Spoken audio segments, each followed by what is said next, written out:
Hey guys, what's going on? Jeb here, and in today's video, we're going to be doing a little bit of technical analysis on Bitcoin and the cryptocurrency markets, but the main portion of today's video is actually going to be dedicated to a couple of different news stories which have broken overnight. The first of which is a news story having to do with the people behind the Bitcoin ETF that we've been talking about since late June. CBOE, the Chicago Board's option exchange, VanEck, and SolidX all met with the new SEC Commissioner, Elliot Roisman, and they believe that this Bitcoin ETF's chance of becoming approved and actually rolling out to investors is actually very, very high. We're going to be discussing that later on, because if this Bitcoin ETF does go through, that would be an extremely bullish piece of news. In fact, that could be a bullish enough piece of news to kick off a new bull run. We'll be discussing the importance of this later on. But the second piece of news that we also want to talk about is Bakkt. We talked about Bakkt a couple months ago, and we do have said on the channel a couple of times, I believe that to be one of the biggest, most important news stories of the year, short of the Bitcoin ETF being approved, and we finally have the concrete date for when it's going to be launching. Bakkt begins on December the 12th, as we can see right here, and we're going to be discussing that also later on in the video, because I do believe that is another potential catalyst for a new Bitcoin bull run. So without much further ado, let's go ahead and get right into it. Like I said here at the outset of the video, we are going to do a little bit of short-term technical analysis. There's not a whole lot to discuss on Bitcoin today, so luckily we do have some interesting news to cover. But what we see is that Bitcoin is currently trading around $6,375, and it's been moving, getting resistance on this downtrend of resistance for the last couple of days. And currently we're kind of moving back down here towards this level of support around $6,360. As you can see, we have some touches on this level back over here. We have some touches right in here, and it looks like we're coming back down to potentially reconfirm this level. What I'm expecting Bitcoin to do here is, well, obviously it's going to break this. We're looking at a descending triangle pattern.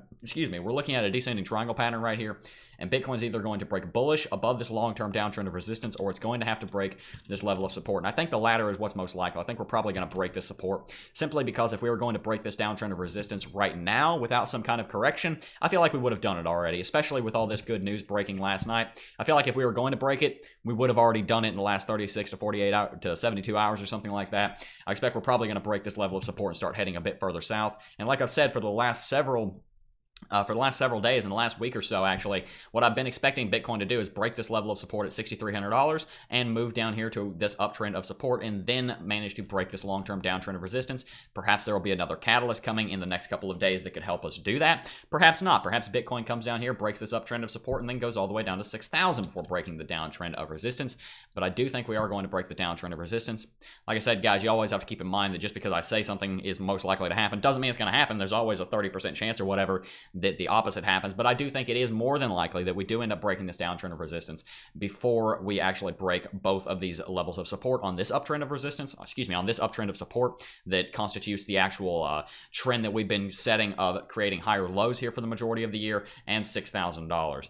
That's pretty much all I wanted to talk about on Bitcoin. There's a few more things I'm about to get to, but like I said, Bitcoin hasn't done a whole lot over the last couple of days, so good thing we have some interesting news to talk about. Let's go ahead and give CoinMarketCap a little refresh here, and what we're going to see is that Bitcoin's down by about 1% over the last 24 hours, and that's kind of what we can see here on the chart. It's been moving down just a little bit. We saw a nice little green candlestick bounce up here as this Bakkt news came out yesterday, but that didn't really balloon into anything. We didn't see a whole lot happen. That uptrend that I was discussing earlier is this uptrend right here, where we see the continual patterns of Bitcoin setting new higher lows in motion.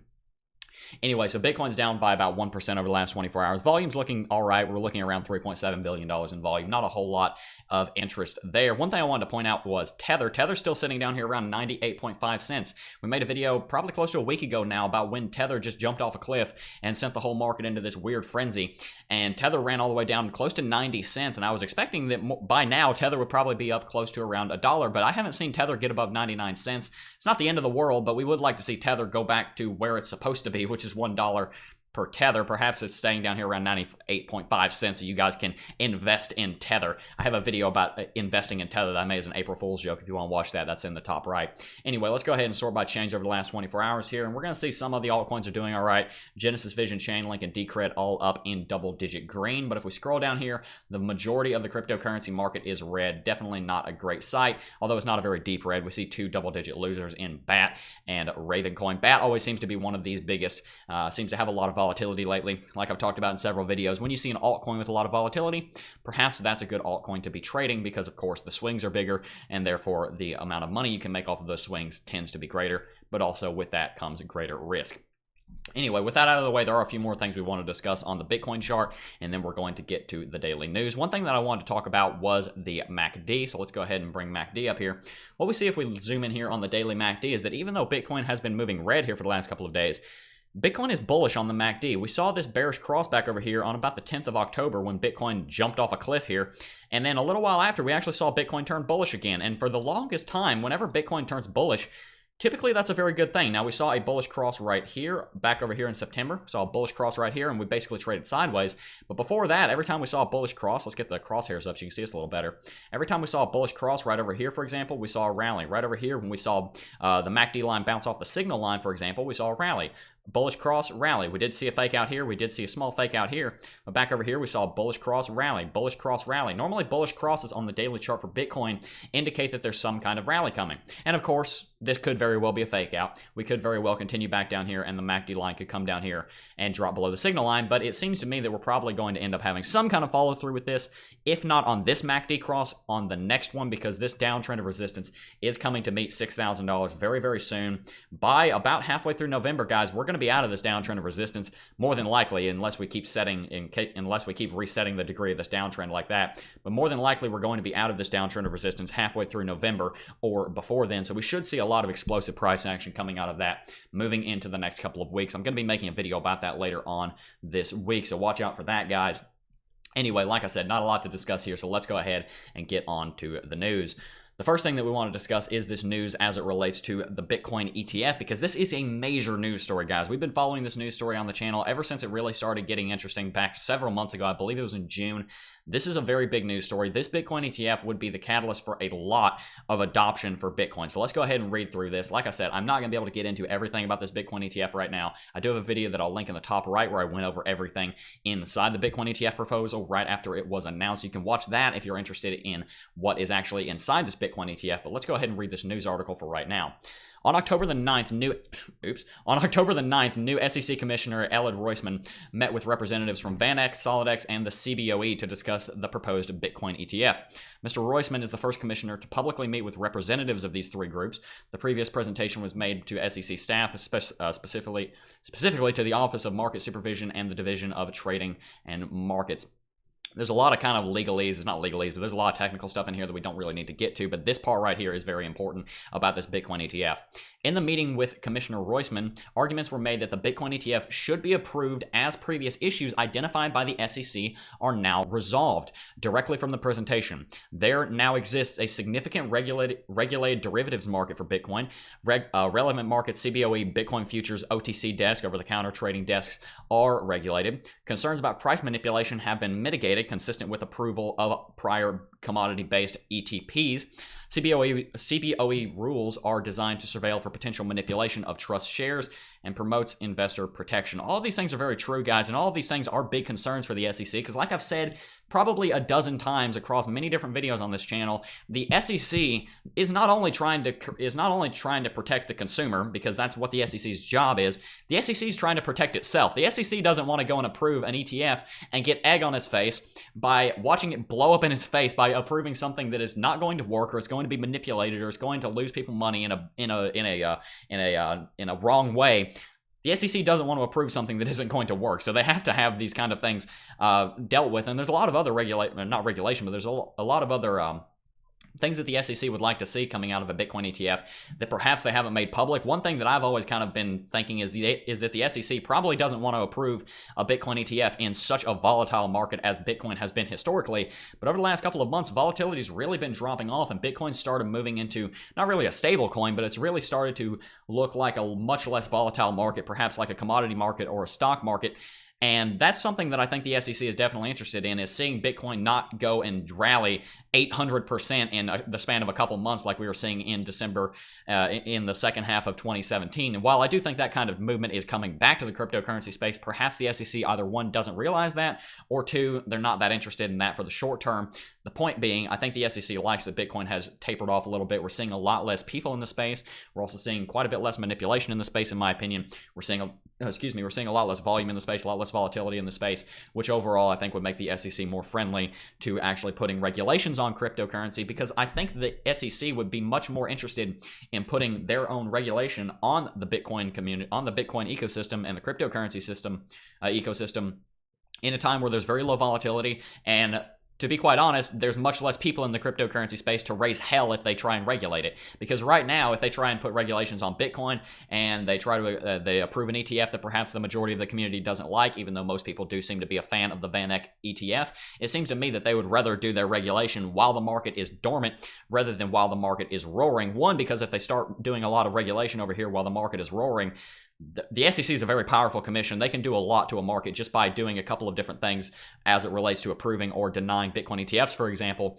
So I think that they would rather do their regulation when the market is dormant over here so they don't have as big a play in manipulating the market. There's a lot of different reasons why I think this Bitcoin ETF is going to be accepted, and it seems that the people behind the Bitcoin ETF also seem to think so. So let's go ahead and keep reading here.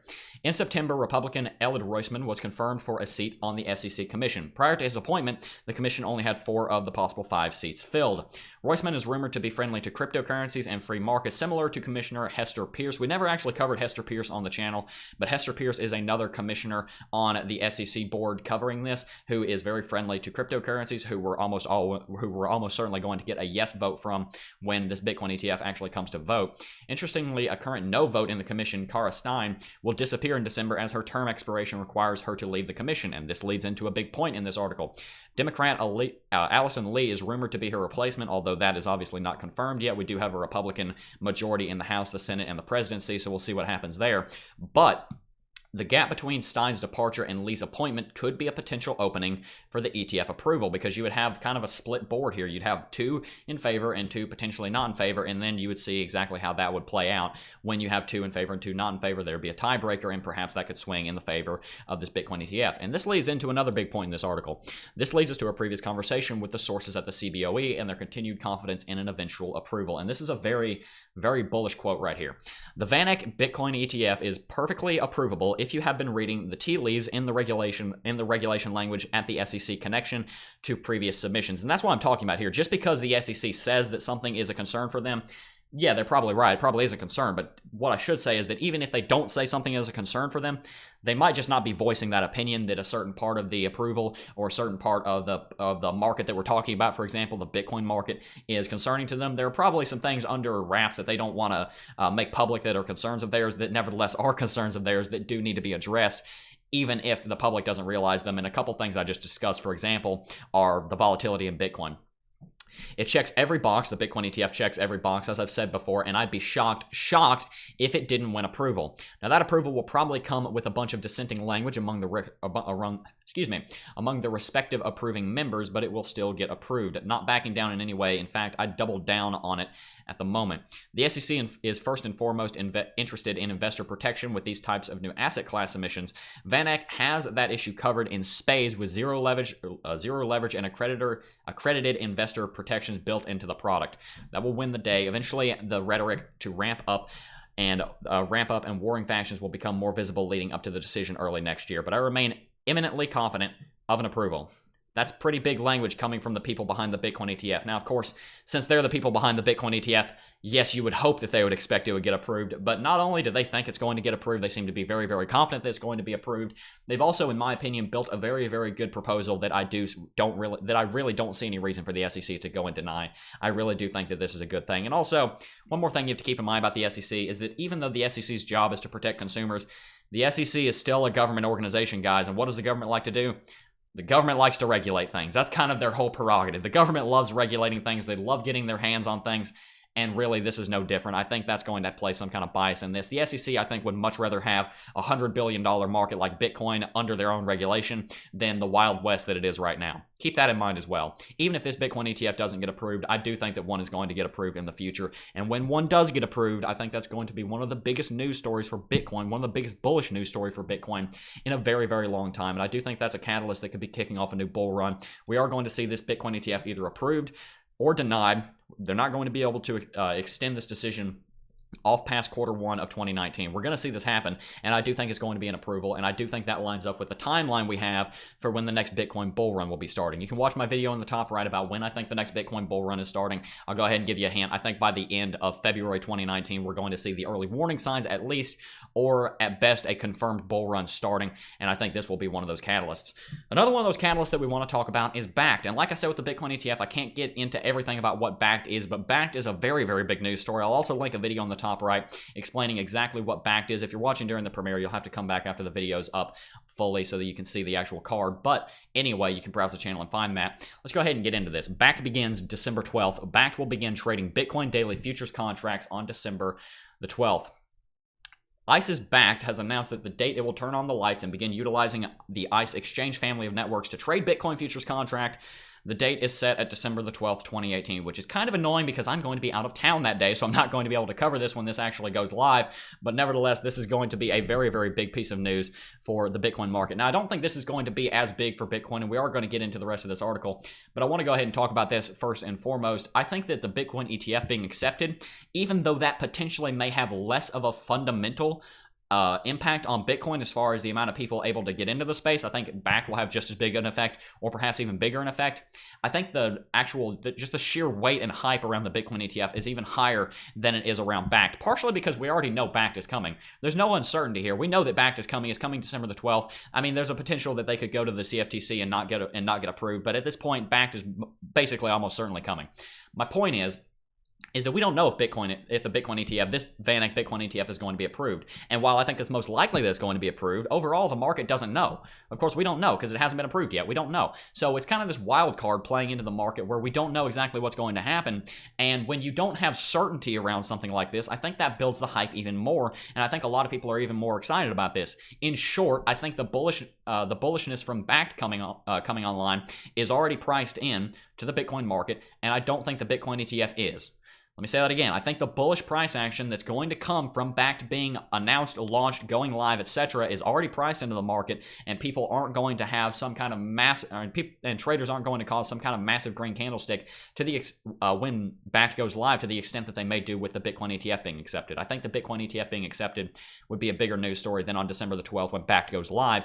But nevertheless, this is still a very important piece of news. So let's go ahead and keep reading.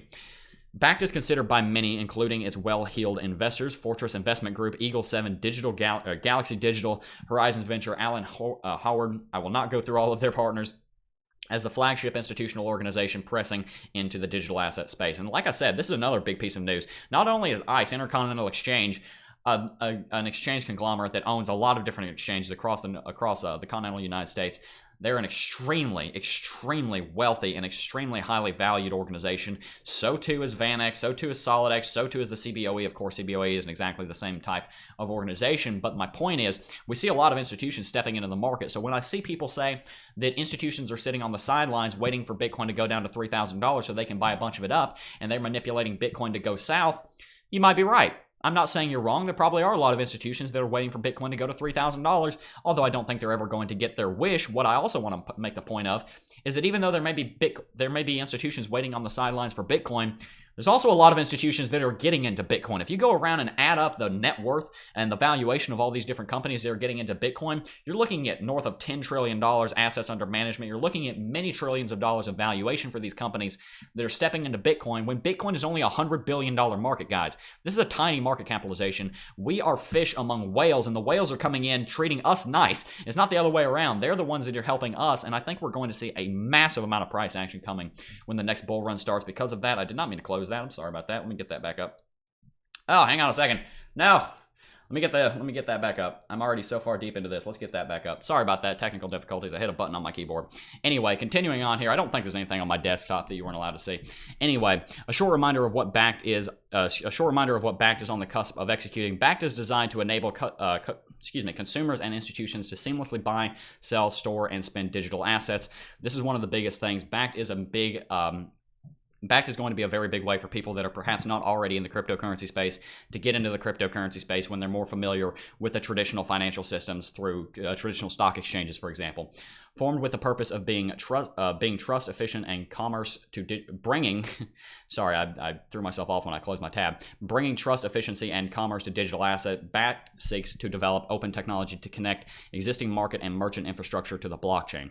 As an initial component of the Bakkt offering, Intercontinental Exchange's U.S.-based futures exchange and clearinghouse plan to launch a one-day physically delivered Bitcoin contract along with physical warehousing on December the 12th, 2018. And that's a really big deal, guys. That's a really, really big deal that is physically delivered, because we're not seeing something like the futures contracts that are already out there, which are derivatives. We're looking at actual physically delivered Bitcoin, which means, this is very important, which means that to actually use this, you're going to have to take Bitcoin out of circulation, out of the cryptocurrency market, which ends up increasing demand and lowering supply. You can look at this through simple supply and demand economics. When you see the supply go down, you typically see demand go up, and this is a good example of that. They're going to be pulling Bitcoin out of the market to use in Bakkt. And since it's physically delivered, that is actually going to have a noticeable impact on the market. It isn't a separate market like a derivatives market. This is actually going to have a big impact on the market. Overall, guys, I can go really, really deep into Bakkt, but I think you guys get the significance. And like I said, I've already linked a video in the top right about what we're looking at when it comes to Bakkt. So go ahead and watch that if you want more of my opinion on Bakkt. This video is already getting quite long, so that's going to do it for this video, guys. I do want to thank each and every single one of you for watching, as always. I hope I didn't have anything on my desktop that you weren't allowed to see. I don't think you were. I don't keep anything weird on my computer. But like I said, that's going to do it for this video, guys. I do want to thank each and every single one of you for watching, as always. And I will see you guys in the next video. Peace.